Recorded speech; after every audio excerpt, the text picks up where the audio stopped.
নারায়ণগঞ্জে মাছ ব্যবসায়ী মিলন হত্যার ঘটনায় মামলা। স্বৈরাচারী শেখ হাসিনা, শামীম ওসমান, ওবায়দুল কাদের সহ আসামি ৬২ জন। সাবেক কৃষিমন্ত্রী আব্দুল শহীদের বিরুদ্ধে লাওয়াছড়া জাতীয় উদ্যানের জমি দখলের অভিযোগ, উদ্ধারে প্রধান উপদেষ্টার হস্তক্ষেপ কামনা। পাবনায় অনলাইন জুয়ার বুঁদ তরুণরা সর্বশান্ত হয়ে জড়িয়ে পড়ছেন অপরাধমূলক কর্মকাণ্ডে, ব্যবস্থা নেওয়ার আশ্বাস। ভারতে চিকিৎসক ধর্ষণের ঘটনায় এবার স্বাস্থ্য ভবন ঘেরাওয়ের ঘোষণা বিজেপির। বিক্ষোভে বিশৃঙ্খলার চেষ্টা, আটক ২। এবং ইপিএলে জয় দিয়ে শুরু ম্যান সিটির। মৌসুমের শুরুটা ভালো হলো না এমবাপ্পের, লা লিগায় হোঁচট খেল রিয়াল মাদ্রিদ।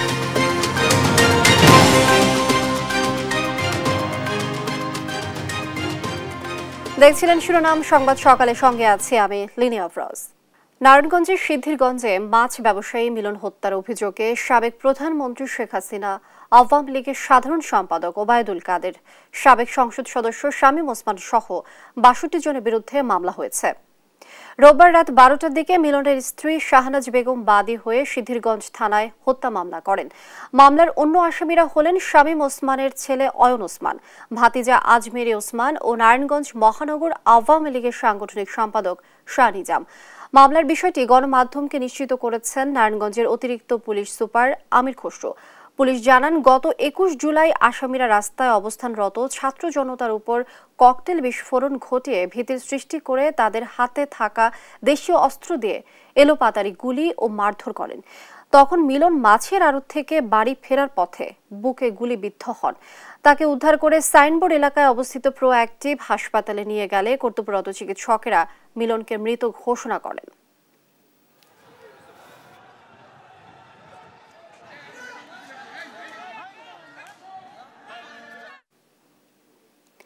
মৌলভীবাজারে শ্রীমঙ্গলের লাওয়াছড়া জাতীয় উদ্যানের জমি দখলের অভিযোগ উঠেছে সাবেক কৃষিমন্ত্রী আব্দুল শহীদের বিরুদ্ধে। ৭ বারের স্থানীয় সংসদ সদস্য বাগান করার নামে দখল করছেন সংরক্ষিত এই বনের জমি। সব জেনেও চুপ থাকতে বাধ্য ছিল বন বিভাগ। বনের জমি দখলের বিষয়টি যাচাইয়ে গোয়েন্দা সংস্থার সহ প্রধান উপদেষ্টার দৃষ্টি কামনা করেছেন সচেতন মহল। সহকর্মী সালে ইলাহি কুটির পাঠানো তথ্যচিত্রে ফারজানা ইসলামের ডেস্ক রিপোর্ট। বনের জমি দখল করায় এবার সামনে এলো সাবেক কৃষিমন্ত্রী আব্দুল শহীদের নাম। মৌলভীবাজার ৪ আসনের ৭ বারের এই সংসদ সদস্য ক্ষমতার ছোঁয়া পেয়ে হয়ে ওঠেন প্রতাপশালী। প্রভাব কাজে লাগিয়ে শ্রীমঙ্গলের লাউয়াছড়া সংরক্ষিত বনে চা বাগান করার জন্য জমি দখল করেছেন বলে অভিযোগ উঠেছে। ৬ বছর আগে মাত্র ১১ লাখ টাকার বিনিময়ে ৪ একরের বেশি জমি কিনে নেন আব্দুল শহীদ। দেশ টিভির অনুসন্ধানে জানা গেছে, সাবেরি টি প্লান্টেশনে জায়গার পরিমাণ ১০ একরের বেশি। ১০ একর জমি কিভাবে হলো এমন কোনো তথ্য সাব রেজিস্ট্রার অফিসে পাওয়া যায়নি। ক্ষমতার জোরে বনের জমি গিলে খাওয়ায় বন হারাচ্ছে বৈচিত্র্য, হুমকির মুখে বন্যপ্রাণীরা। সবকিছু তদন্ত করে অপরাধীদের আইনের আওতায় আনার দাবি সচেতন নাগরিকদের। ক্ষমতার অপব্যবহার করে মৌলভীবাজারের পাহাড় দখল, জলমহাল, বালুমহাল দখল করে প্রাকৃতিক পরিবেশ বিনষ্ট করেছেন। আইনশৃঙ্খলা রক্ষাকারী বাহিনীর মধ্য দিয়ে এবং রাষ্ট্রীয় ভাবে তার উদ্ধার কাজ সম্পন্ন করার আহ্বান জানাই। ক্ষমতার কাছাকাছি এসে অনেকেই অবৈধ সম্পদের পাহাড় গড়েছেন। তাদের বিরুদ্ধে ব্যবস্থা নেওয়া ভীষণ জরুরি। বিগত দিনগুলিতে যেসব ক্ষমতার অপব্যবহার হয়েছে, মিসইউজ অফ পাওয়ার অলওয়েজ নিন্দনীয়, গৃহীত, সমর্থনযোগ্য তো নয়। এই ক্ষমতার অপব্যবহার করে যারা যেখানেই তারা সম্পত্তির লুণ্ঠন করেছেন, এগুলার তদন্ত করে বিচার হওয়া উচিত। আব্দুল শহীদ দীর্ঘদিন ক্ষমতায় থেকে শ্রীমঙ্গল ও কমলগঞ্জে গড়ে তুলেছেন ত্রাসের রাজত্ব। মনমতো গড়েছেন নিজের সাম্রাজ্য। স্বৈরাচার হাসিনা পলায়নের আগেই পরিস্থিতি টের পেয়ে সপরিবারে দেশ ত্যাগ করেন সাবেক এই কৃষিমন্ত্রী। নিউজ ডেস্ক, দেশ টিভি। পাবনাতে অনলাইন জুয়ার রমরমা ব্যবসা। স্মার্টফোন ও ইন্টারনেটের সহজলভ্যতায় তরুণ ও প্রবাসীরা জড়িয়ে পড়েছে এই ভয়ানক ফাঁদে। জুয়ার টাকা জোগাড় করতে জড়িয়ে পড়ছে চুরি সহ নানা অপরাধমূলক কর্মকাণ্ডে। সাধারণ মানুষকে সর্বশান্ত করার এমন কার্যক্রম প্রকাশ্যে চললেও তৎপরতা নেই আইনশৃঙ্খলা বাহিনীর। এস এ আসাদের তথ্যচিত্রে সালমা জাহানের ডেস্ক রিপোর্ট। মোবাইল অ্যাপের মাধ্যমে অনলাইন জুয়া ব্যাপকভাবে ছড়িয়ে পড়েছে। লোভে পড়ে তরুণরা আসক্ত হচ্ছে জুয়ায়। এমনই ঘটনা ঘটেছে পাবনার সুজানগর উপজেলার নাজিরগঞ্জ ইউনিয়নের মোহাম্মদপুর গ্রামে। ক্রিকেট প্রেমী রাসেলকে টার্গেট করে বেটিং সাইটের এজেন্ট মোহাম্মদ আলী জীবন। গত 2 বছরে কিশোর রাসেলকে প্রলুব্ধ করে কয়েক লাখ টাকা জুয়ার বিনিয়োগ করিয়েছে জীবন। বাজিতে হেরে রাসেল এখন 2 লাখ টাকার ঋণী। টাকা শোধে জীবনের পরামর্শে রাসেল চুরি করে মায়ের গয়না। মে মাসে সুজানগর বাজারের কর্মকার জুয়েলার্সে গয়না বন্ধক রেখে চড়া সুদে ঋণ নেয় 1 লাখ টাকা। বললো যে তুমি তো আইপিএলে ম্যাচ বোঝো। আমি বললাম যে আজকে হায়দ্রাবাদ জিতবে, মানে এরকম আমি বলছিলাম। বলার পরে তা বললো যে এখানে তো টাকা পাওয়া যায়, তুমি কি করো, এখানে 500 টাকা লাগাইলে তুমি 1000 বা যখন যেরকম অনেক টাকাই পাওয়া যায়, তুমি ম্যাচ ধরতে পারলে। জয়পুরে কৃষ্ণ কর্মকার আসছিল, আমাকে ওই পাঠাইছিল 1 লাখ টাকা আমি বন্ধক রাখছিলাম। আমাদের সমিতিতে রাখা আছে। আচ্ছা, এটা রাসেল নামে। মানসিক চাপ ও অনুশোচনায় মাকে গয়না চুরির কথা জানিয়ে দেয় রাসেল। তথ্য প্রমাণ সহ এজেন্ট জীবনের বিরুদ্ধে সুজানগর থানায় অভিযোগ করে রাসেলের পরিবার। তবে ব্যবস্থা না নেওয়ার অভিযোগ পুলিশের বিরুদ্ধে। আমি এলাকা থেকে কোনো সহায়তা পাইনি। আমি গিয়েছিলাম আইনের মাধ্যমে, যে আইনের মাধ্যমে যায় আমি কোনো সহায়তা পাবো, কিন্তু আমি আইনের মাধ্যমে যাও সহায়তা পাইনি। স্থানীয়রা জানান, নাজিরগঞ্জ ইউনিয়নে বিভিন্ন মোবাইল ব্যাংকিং এর মাধ্যমে প্রকাশ্যে সক্রিয় অন্তত 10 জন অনলাইন জুয়ার এজেন্ট। আমরা এই খেলার মানে ঘোর বিরোধী এবং তার প্রতিকার চাই। আর এই তদন্তটা পুলিশই ভালো জানে কি হবে, এটা পুলিশই প্রতিকার করতে পারে। যত টাকা লাগাবে তার চাইতে 2 গুণ দিবে, 3 গুণ দিবে, 4 গুণ দিবে, 5 গুণ দিবে। কোমলমতি যারা স্কুলগামী ছেলেমেয়েরা যাদের লেখাপড়া করার দায়িত্ব, তারা সেই দিকে ধাবিত না হয়ে অন্যদিকে ডাইভার্ট হচ্ছে। এখানে বসাইছি, ওর বসাতে আমার সাইডে অন্য ব্যবসা আছে, আমি ওই ব্যবসায় গেছি, এখান থেকে আমার তো শেষ করছে আর ওই ইগারও শেষ করছে। এদিকে টাকা লেনদেনের প্রমাণ থাকলেও জুয়া পরিচালনায় যুক্ত নন দাবি এজেন্ট জীবনের। পুরোটা ফাঁসানো হয়েছে, আমি কোনো জুয়ার সঙ্গে জড়িত না। বিশেষ করে হচ্ছে আমি ওইদিকে আমার কালেকশন আছে, যে কোনোভাবে মানে পরিচিত এইভাবেই। তদন্তে প্রমাণ পেলে অভিযুক্ত জুয়ারুদের বিরুদ্ধে ব্যবস্থা নেওয়া হবে, জানালেন পুলিশের এই কর্মকর্তা। আমাদের থানায় এরকম অভিযোগ তেমন আসে না, তবে একটি অভিযোগ আমরা পেয়েছি, সেটা আমরা তদন্ত করে ব্যবস্থা নিচ্ছি। যদি আমরা সুনির্দিষ্ট এ ধরনের কোনো অভিযোগ আমরা পাই, অবশ্যই আমরা সেটা তদন্ত করে আইনগত ব্যবস্থা গ্রহণ করব। জুয়ার এজেন্টদের আগ্রাসন রুখতে প্রশাসনের হস্তক্ষেপ চান সচেতন মহল। নিউজ ডেস্ক, দেশ টিভি। কুমিল্লা বিশ্ববিদ্যালয়ের 20-25 জন শিক্ষার্থী নিয়ে কোটা সংস্কার আন্দোলন শুরু হলেও পরে গণহারে যোগ দেয় স্থানীয় শিক্ষার্থীরা। ছাত্রলীগের অস্ত্রের মহড়া ও নির্যাতনের মুখে আরও ঐক্যবদ্ধ হয়ে ওঠে তারা। ককটেল, টিয়ারশেল, সাউন্ড গ্রেনেড, গুলি, মৃত্যুর মিছিলে এসেছে নতুন বিজয়। তাই দুঃসময় কাটিয়ে সুন্দর দেশ গড়তে সব অপশক্তিকে দমনের কথা জানান স্থানীয় সমন্বয়করা। কুমিল্লা থেকে সহকর্মী সুমন কবিরের পাঠানো তথ্যচিত্রে টুম্পা আফরোজের ডেস্ক রিপোর্ট।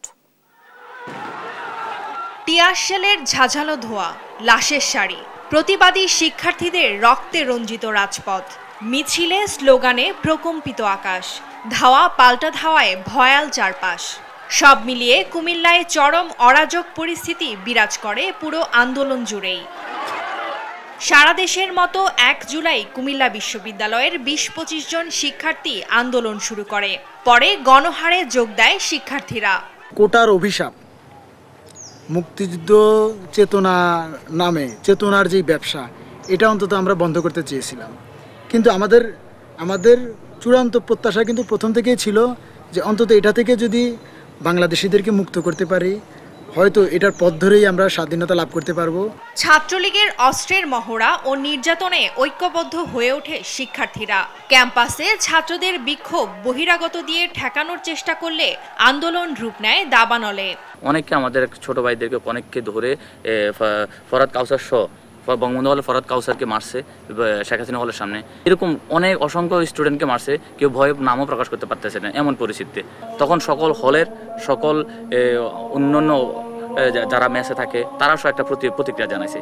এই প্রতিক্রিয়ার পরিপ্রেক্ষিতে পরবর্তী হয়েছে আমাদের আন্দোলনটা আস্তে আস্তে আর বেগবান হচ্ছিল। সারা বাংলাদেশে সর্বপ্রথম কুমিল্লায় আঘাত খাইছে পুলিশের এবং ছাত্রলীগের পেদাত্তা বাহিনীর মাধ্যমে। এই যে গুলিও করছে প্রথম কুমিল্লা থেকে। তার মানে হচ্ছে বাংলাদেশের যে বর্তমান স্বাধীনতার সূত্রপাত কিন্তু কুমিল্লা থেকেই হয়েছে, যে আমাদের ছাত্র আন্দোলন চত্বর থেকে। সুন্দর বাংলাদেশের প্রত্যাশা জানিয়ে সমন্বয়করা বলেন, সব অপশক্তিকে শক্ত হাতে দমন করতে হবে। নিউজ ডেস্ক, দেশ টিভি। দেখছেন সংবাদ সকাল। ঝিনাইদহের সরকারি হাসপাতালগুলোতে পর্যাপ্ত চিকিৎসক না থাকায় ব্যাহত হচ্ছে স্বাস্থ্যসেবা। গর্ভবতী মায়েদের বাধ্য হয়ে যেতে হচ্ছে বেসরকারি হাসপাতাল ও ক্লিনিকে, কিন্তু যথাযথ স্বাস্থ্যসেবা না পাওয়ায় বাড়ছে প্রসূতি মায়ের মৃত্যু। মেহেদী হাসান সবুজের তথ্যচিত্রে সালমা জাহানের ডেস্ক রিপোর্ট। ঝিনাইদহ সদর হাসপাতাল সহ উপজেলা স্বাস্থ্য কমপ্লেক্সগুলোতে মোট চিকিৎসকের পদ আছে 246টি। এর মধ্যে 126 জন চিকিৎসক থাকলেও শূন্য রয়েছে 120 পদ। কাঙ্ক্ষিত সেবা না পেয়ে রোগীরা ছুটছেন বেসরকারি হাসপাতাল ও ক্লিনিকে, আর এর সুযোগ নিচ্ছেন বেশ কিছু ক্লিনিক মালিক। আসলে যায়নি, ডাক্তাররা থাকে না, সেরকম বিরক্ত করে না, দেখে না, তো দেয় না, ডাক্তার পাওয়া যায় না, হাসপাতালে কেন যায় না, সময় মতো ডাক্তার পাওয়া যায় না, থাকে না, ধরেন রোগী খারাপ হয়ে যায়, এই জন্য আমরা ক্লিনিকে আসি। উপজেলার অধিকাংশ হাসপাতালে গাইনি বিশেষজ্ঞ না থাকায় বেসরকারি হাসপাতাল ও ক্লিনিকে মৃত্যুর সংখ্যা বাড়ছে। গত 3 মাসে জেলা জুড়ে থাকা বিভিন্ন ক্লিনিকে মৃত্যু হয়েছে 14 প্রসূতির। এর মধ্যে ঝিনাইদহ সদরে 8, কালীগঞ্জে 2, শৈলকুপায় 3 ও মহেশপুরে 1 প্রসূতি মারা গেছে। চিকিৎসক সংকট থাকায় স্বাস্থ্য সেবা দিতে হিমশিম খেতে হচ্ছে চিকিৎসকদের। বহির্বিভাগ এবং অন্তর্বিভাগ আর জরুরি বিভাগ যেহেতু 24 ঘন্টা এটা জরুরি হিসাবে এটা করে রাখতেই হয়। এটার জন্য হচ্ছে আমাদের ডাক্তারদের যে কয়জন ডাক্তার আছে এই কয়জন ডাক্তারদের পক্ষে এই সেবাটা নিশ্চিত করা আমাদের পক্ষে কষ্টকর। এদিকে ঝিনাইদহ সিভিল সার্জন জানান, প্রসূতির মৃত্যুর হার কমাতে চিকিৎসকদের নিবিড় পর্যবেক্ষণের পরামর্শ দেওয়া হয়েছে। এই জেলার যতজন গাইনি কনসালটেন্ট আছেন, অ্যানেস্থেশিয়া কনসালটেন্ট আছে, তাদের সাথে আমি বসেছি এবং পাশাপাশি যখন এতগুলো প্রসূতি মা মারা গেল, এখানে যে ড্রাগের সহকারী পরিচালক আছে উনি প্রত্যেকটা ক্লিনিক থেকে বিভিন্ন ড্রাগের স্যাম্পল নিয়ে এটা উনি ঢাকায় পাঠিয়েছে। জেলার 6 উপজেলায় ক্লিনিক ও ডায়াগনস্টিকের সংখ্যা 180টি, এর মধ্যে অনুমোদনহীন 12টি। নিউজ ডেস্ক, দেশ টিভি। উজানের পানির চাপে ভোলার মেঘনার পানি বিপদসীমার উপর দিয়ে প্রবাহিত হচ্ছে। এতে প্লাবিত হয়েছে নিম্নাঞ্চলের অন্তত 15টি গ্রাম। আরো জানবো দর্শক, ভোলা থেকে যুক্ত হচ্ছেন সহকর্মী ছোটন সাহা। ছোটন যুক্ত হচ্ছেন, যেমনটি আপনি এর আগে জানিয়েছিলেন যে 15টি গ্রাম কিন্তু প্লাবিত হয়েছে, জনদুর্ভোগে আসলে বন্যা কবলিত মানুষ। আপনি জানাবেন যে এখন কি অবস্থা দেখছেন, আর কোনো সাহায্যের হাত কেউ বাড়িয়ে দিয়েছে কিনা, সবকিছু মিলিয়ে জানাবেন। লিনিয়া উপকূলের কিন্তু বিস্তীর্ণ জনপদ কিন্তু প্লাবিত অবস্থায় এখনো রয়েছে। যেহেতু আজকে সকালেও জোয়ার এসেছে এবং জোয়ার আসার পর কিন্তু আমরা দেখেছি 15টির অধিক গ্রাম কিন্তু প্লাবিত হয়েছে এবং কিছু কিছু এলাকায় অবশ্য জোয়ার পরবর্তী সময়ে পানি নেমে গেলেও কিছু কিছু এলাকায় এখনো রয়েছে জলাবদ্ধতা এবং বলা যায় যে রাস্তাঘাট, ফসলি জমি সহ বিস্তীর্ণ জনপদ কিন্তু এখনো পানিবন্দী অবস্থায় রয়েছে, ডুবে রয়েছে এবং যে কারণে মানুষজন কিন্তু অনেকটা দুর্ভোগে পড়েছেন। এবং পানি উন্নয়ন বোর্ড থেকে বলা হয়েছে যে উজানের পানির চাপ এবং যে পূর্ণিমার যে এই দুটি কারণে কিন্তু পানি বৃদ্ধি পেয়েছে এবং এটি বিপদসীমা অতিক্রম করছিল এবং যেটি এখনো রয়েছে আজকে পর্যন্ত কিন্তু রয়েছে 28 সেন্টিমিটার উপরে কিন্তু রয়েছে, এমনটি কিন্তু তিনি বলছিলেন। এবং তিনি একই সাথে বলছিলেন যে এটি আসলে আরো বেশ কিছুদিন পরে পরিস্থিতি স্বাভাবিক হবে, আর যদি স্বাভাবিক অবস্থা না হয় সেক্ষেত্রে পানি যদি আরো বৃদ্ধি পায় সেক্ষেত্রে বাঁধের বাইরে যে সমস্ত গ্রাম রয়েছে, যে সমস্ত নিচু এলাকা রয়েছে সেগুলো কিন্তু নতুন নতুন এলাকা প্লাবিত হবে, এমনটি বলা হয়েছে। তো আমরা দুর্গত এলাকায় ঘুরেছি যেখানে পানি প্রবেশ করেছে বাঁধের বাইরে, ওই সমস্ত এলাকার লোকজন বলছিল যে তাদের যে অবস্থা বিরাজ করছে, বিশেষ করে পানিবন্দী থাকার কারণে তাদের বাড়ির আঙ্গিনা ডুবে গেছে এবং রাস্তাঘাট ডুবে গেছে, তারা অনেকে ঘর থেকে বের হতে পারছেন না, অনেকে কিন্তু আবার রান্নাঘরের চুলো জ্বলছে না যেহেতু ঘরের ভিতরে পানি প্রবেশ করেছে।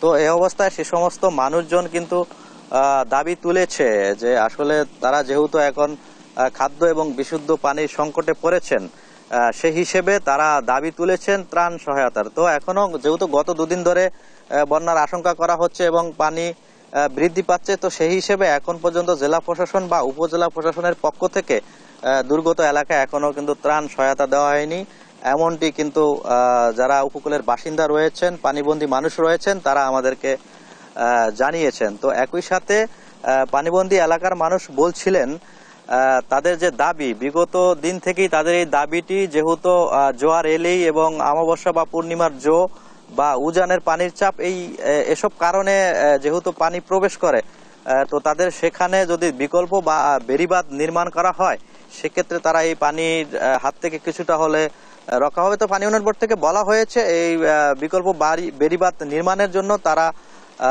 জরিপ করছেন এবং তারা সেটি করার পরিকল্পনাও তাদের রয়েছে। তো লিনিয়া এ ছিল আমার কাছে যে পানি বৃদ্ধি পেয়ে যে নিচু এলাকা প্লাবিত হয়েছে তা নিয়ে সর্বশেষ তথ্য। লিনিয়া। ছোটন, ধন্যবাদ আপনাকে। দর্শক ভোলা থেকে যুক্ত ছিলেন সহকর্মী ছোটন। ময়মনসিংহ সিটি কর্পোরেশন ঘিরে অবস্থান নিয়েছেন বিএনপি নেতাকর্মীরা। বিনা ভোটে নির্বাচিত জনপ্রতিনিধিদের প্রতিহত করার সিদ্ধান্ত। এ নিয়ে দর্শক আমরা জানবো। ময়মনসিংহ থেকে যুক্ত হচ্ছেন সহকর্মী ইলিয়াস আহমেদ। ইলিয়াস, আপনি এই বিষয়ে বিস্তারিত জানাবেন আমাদেরকে। সকাল ৯টা থেকে বিএনপি ও সহযোগী সংগঠনের নেতৃবৃন্দরা কিন্তু তারা ময়মনসিংহ সিটি কর্পোরেশনের সামনে অবস্থান নিয়েছে। অর্থাৎ তাদের দাবি হচ্ছে বিগত সময়ে বিনা ভোটে যারা নির্বাচিত হয়েছেন তাদেরকে তারা সিটি কর্পোরেশনের অফিসে তারা আসতে দিবেন না, সেই লক্ষ্যে কিন্তু তারা অবস্থান নিয়েছেন। আমরা দেখেছি মহানগর বিএনপির সিনিয়র যুগ্ম আহ্বায়ক আবু ওহাব আকন্দ সহ কিন্তু বিভিন্ন সহযোগী সংগঠনের নেতৃবৃন্দ যারা আছেন তারা কিন্তু সকাল থেকেই এখানে অবস্থান নিয়েছেন এবং তারা বলছেন যে কর্মকর্তা কর্মচারী যারা আছেন তারা কিন্তু অফিস করতে পারবেন এবং তাদেরকে কিন্তু তারা মোবাইল ফোনে কিন্তু ডেকে এনে অফিস করার সুযোগ করে দিচ্ছেন। অর্থাৎ তারা বলছেন যে সিটি কর্পোরেশনের মেয়র ইকরামুল হক টিটু সহ কাউন্সিলর যারা আছেন তারা কিন্তু বিগত সময়ে কোনো নির্বাচন হয়নি, তারা বিনা ভোটে নির্বাচিত হয়েছেন। অর্থাৎ জনগণ তাদেরকে মানেনি, যার কারণে তারা এখানে অবস্থান নিয়েছেন এবং মেয়র কাউন্সিলর যাতে অফিসে না আসতে পারেন সেই লক্ষ্যে কিন্তু তারা তাদের যে অবস্থান কর্মসূচি সেটিকে কিন্তু সুদৃঢ় করে রেখেছেন। অর্থাৎ তারা বলছেন যে সকাল থেকে বিকাল নাগাদ অর্থাৎ প্রতিদিন এভাবেই চলবে তাদের অবস্থান কর্মসূচি। আমরা যদি একটু যুক্ত হতে চাই মহানগর বিএনপির সিনিয়র যুগ্ম আহ্বায়ক আবু ওহাব আকন্দ, জানতে চাই আজকে সকাল থেকেই তো আপনারা এখানে অবস্থান কর্মসূচি পালন করছেন, আসলে কি কারণে? ধন্যবাদ আপনাকে। আমাদের মেসেজ ক্লিয়ার। আমাদের কেন্দ্রীয় বিএনপি কর্তৃক ঘোষিত সারা বাংলাদেশে স্থানীয় সরকার, ইউনিয়ন থেকে শুরু করে সিটি কর্পোরেশন পর্যন্ত যারা অবৈধ ভোটে কাউন্সিলর, মেয়র, চেয়ারম্যান হিসেবে পরিচিত ছিলেন, আমরা গতকাল থেকে পরিষ্কার করেছি সেই সমস্ত অবৈধ জনপ্রতিনিধি নামে এই দেশকে আর শাসন করতে পারবে না। আমরা সিটি কর্পোরেশন ময়মনসিংহে পরিষ্কার ভাবে বলতে চাই, শুধু তাই নয় যে তারা অফিস করতে পারবে না, অফিসের সমস্ত সরকারি কর্মকর্তা, সকল শ্রেণীর কর্মকর্তারা কাজ করবে, কোনো অসুবিধা নাই। কিন্তু সেই তথাকথিত পতিত হাসিনার সরকারের দূষররা এই বিনা ভোটে যারা তারা বলছেন তারা কাউন্সিলর, মেয়র, তাদেরকে আমরা এই অফিস করতে দেব না। প্রয়োজনে আমরা কর্মকর্তাদের, সকল শ্রেণীর কর্মকর্তাদের আমরা সহযোগিতা করব, কিন্তু লুটেরা, দুষ্কৃতকারী, খুনি কোন ব্যক্তিকে এই অফিসে আমরা অফিস করতে দেব না। অনুরোধ, জেলা পরিষদ থেকে শুরু করে ইউনিয়ন পর্যন্ত আমরা গতকাল থেকেই বিএনপি অঙ্গ এবং সহযোগী সংগঠনের নেতা কর্মীরা সচেতন জনগণ, ছাত্র সমাজকে নিয়ে কাজ করছে। আমরা মনে করি এই জনরোষে তথাকথিত অবৈধ সেই জনপ্রতিনিধিরা টিকবে না।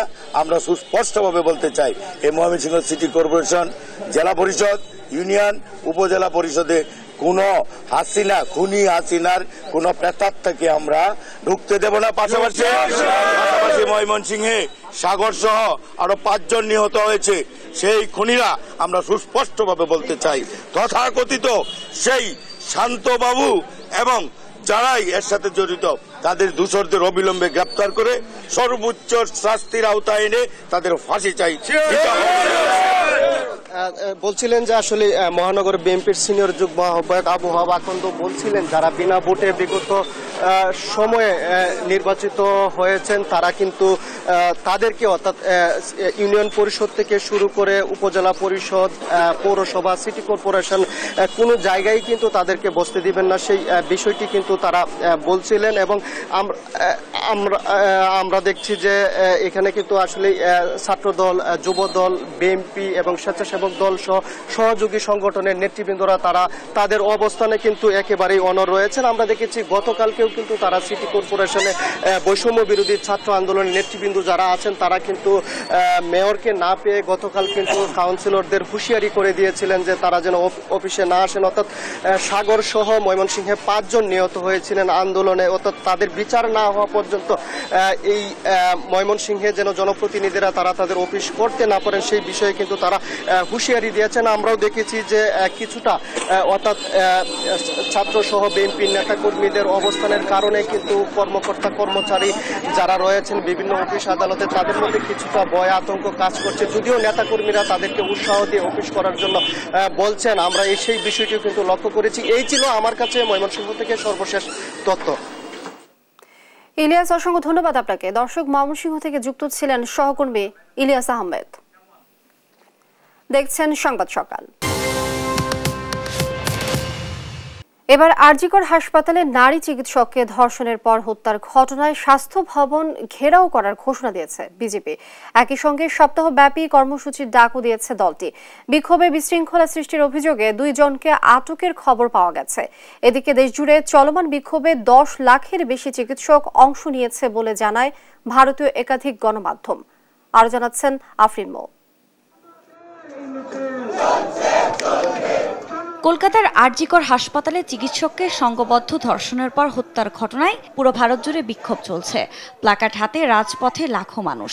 এরই মধ্যে 10 লাখের বেশি চিকিৎসক বিক্ষোভে অংশ নিয়েছেন। দেশের সবচেয়ে বড় চিকিৎসকদের সংগঠন ইন্ডিয়া এন মেডিকেল অ্যাসোসিয়েশনও যোগ দিয়েছে প্রতিবাদ বিক্ষোভে। এছাড়াও রোববার বিচার চেয়ে শত শত বিক্ষুব্ধ চিকিৎসক স্বাস্থ্য ও পরিবার কল্যাণ মন্ত্রণালয়ের বাইরে জড়ো হন। এখন শুধু চিকিৎসকই নয়, একাত্মতা প্রকাশ করে পশ্চিমবঙ্গের 2 বৃহত্তম ফুটবল ক্লাবের হাজার হাজার সমর্থকও বিক্ষোভে অংশ নিয়েছেন। As a citizen of India, I am protesting against this heinous crime. It is happening everywhere, all across, but mostly in West Bengal. Protesting against that heinous crime so that the actual criminals are arrested. পরিস্থিতি এতটাই ভয়াবহ যে বিধাননগরে 163 ধারা অমান্য করে রাস্তায় নেমেছেন বিক্ষোভকারীরা। এছাড়া হাসপাতালের আশপাশের এলাকায় 7 দিনের জন্য গণজামায়াত নিষিদ্ধ করেছে কলকাতা পুলিশ। এর মধ্যেই একদল বিক্ষোভে বিশৃঙ্খলা সৃষ্টি করছে বলেও অভিযোগ পাওয়া গেছে। এ অবস্থায় রোববার ইস্ট বেঙ্গল ও মোহনবাগানে বোমা হামলার পরিকল্পনার অভিযোগে 2 জনকে আটক করেছে পুলিশ। তাদের জিজ্ঞাসাবাদ চলছে বলেও জানানো হয়। এদিকে পশ্চিমবঙ্গের চলমান পরিস্থিতিতে যখন চাপের মুখে মুখ্যমন্ত্রী মমতা বন্দ্যোপাধ্যায়, ঠিক তখনই ধারাবাহিকভাবে রাজপথে নামার ঘোষণা দিয়েছে প্রধান বিরোধী দল বিজেপি। রোববার সপ্তাহব্যাপী কর্মসূচির ঘোষণা দেন বিজেপির রাজ্য সভাপতি সুকান্ত মজুমদার। একই সঙ্গে আরজিকর হাসপাতালে চিকিৎসককে ধর্ষণ এবং হত্যার ঘটনায় বিচার চেয়ে আগামী বৃহস্পতিবার স্বাস্থ্য ভবন ঘেরাও করার ডাক দিয়েছে বিজেপি। অন্যদিকে চলমান উত্তেজনার মধ্যেই স্বতঃপ্রণোদিত হয়ে মামলা নিয়েছেন দেশটির সুপ্রিম কোর্ট। মঙ্গলবার প্রধান বিচারপতির বেঞ্চ এই মামলা শুনবেন বলেও জানানো হয়। প্রধান বিচারপতির নেতৃত্বে 3 বিচারপতির বেঞ্চে চলতি সপ্তাহে মামলার শুনানির কথা রয়েছে। আফরিন মৌ, নিউজ ডেস্ক, দেশ টিভি। দেখছেন সংবাদ সকাল।